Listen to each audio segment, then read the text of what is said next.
है कि प्रभु जी, मेरे मन में सदैव गलत विचार रहते हैं और इसी कारण जीवन में अब तक असंख्य व्यभिचार और पाप किए हैं। अब लो नशानी अब ना नसइहो का संकल्प सदैव टूट जाता है। इसकी वजह से मन में बहुत अशांति रहती है। पाप करने के बाद ईश्वर के सामने जाने की भी इच्छा नहीं होती। मुझे पापी का उद्धार करें महाराज जी, कैसे होगा, क्या करूं? इसको समझना होगा बच्चा, ये कसम आदि से नहीं रुकता है। अब लो नशानी अब ना नसइहो कह दिया इससे रुक जाएगा, ऐसा नहीं। पूर्वाभ्यास बहुत दृढ़ है भोगों का, इसी जन्म से नहीं, बहुत जन्म हो चुके हैं। हमारा मन, इसका स्वभाव है, जहां लगा देते हैं वहां लग जाता है, और जहां लग जाता है वहां से हटना इसके स्वभाव में नहीं। इसके स्वभाव में लगना है, हटना इसके स्वभाव में नहीं। हटाना पड़ता है। जैसे किसी भी भोग में लगा हुआ है, थोड़ी देर भोगेगा, फिर हटना जैसा लगेगा, पर फिर उसी भोग में लग जाएगा। फिर वो उसी भोग को नवीन रूप से भोगना चाहेगा, नवीन शरीर में भोगना चाहेगा। ये इसकी जो मलिनता है, बिना विवेक उदय हुए ये नष्ट नहीं होगा। विवेक जो आप सत्संग सुन रहे हैं, शास्त्र स्वाध्याय कर रहे हैं, इन्हीं से जागृत होता है। और जागृत हुआ आपके अंदर तो आप अपने को सभा में बोलने लगे कि मैं व्यभिचार दोष से युक्त हूं, मैंने पाप किए। ये विवेक बुलवा रहा है। अज्ञानी अविवेकी पापात्मा जी वैसा नहीं बोल सकता।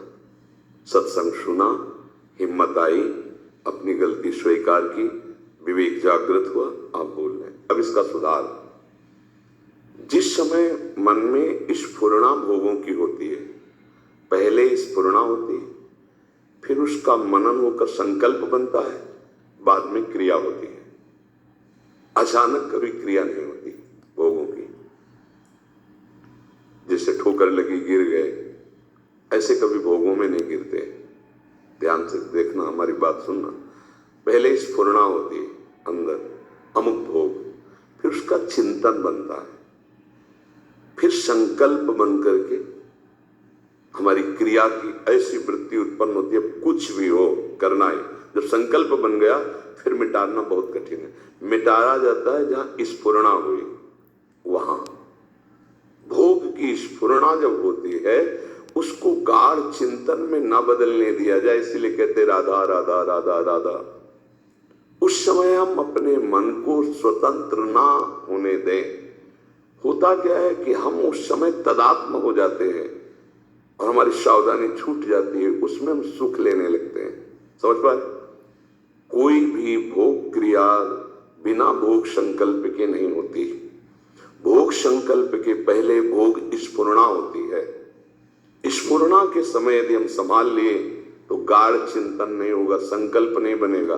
संकल्प नहीं बनेगा तो हम क्रिया को नहीं होने देंगे। जब संकल्प बन गया तो तुम्हारी ताकत नहीं कि तुम क्रिया को रोक दो, क्योंकि तदात्म होने पर संकल्प बनता है। ऐसे से ऐसा देखो, पिछली बार जब आपने जो चीज भोगी थी वो ऐसे, आपकी ऐसे ऐसा, और पहले चिंतन हो रहा, उसी समझ को रोको। राधा राधा राधा राधा राधा राधा राधा, नहीं नहीं नहीं। अगर धर्म पूर्वक विषय चिंतन हो रहा है तो उसे हम स्वीकार कर लेते हैं, उसकी मांग पूरी। अगर अधर्म पूर्वक है तो राधा राधा राधा राधा, नहीं नहीं, कदापि नहीं, नहीं। अंदर युद्ध शुरू, नहीं। वो बार बार आपको चिंतन कराने के लिए एकांत करेगा, शांत हो जाओ, छोड़ो नाम, देखो हम तुम्हें पेश कर रहे हैं, इससे बड़ा सुख होगा। और आप अगर उसमें डूब गए, मतलब आप स्वीकृति दे दी, अब आपको नष्ट कर देगा। कोई आवे या ना आवे, कोई मिले या ना मिले, अपने आप से अपने आप में नष्ट हो जाओगे संकल्प बनने पर।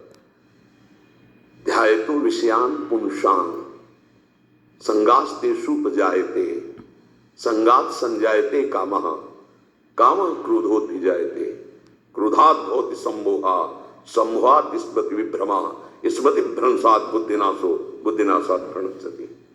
पहले विषय का ध्यान होता है, चिंतन होता है, वो ना होने पावे, आगे की सब क्रियाएं रुक जाएंगी। अगर वो हुआ तो तत्काल संकल्प और आसक्ति और क्रिया सब, कहने में बहुत देर लगता है। वो मन इतना प्रवीण है कि वो सोचता है और आपको समेट लेता है।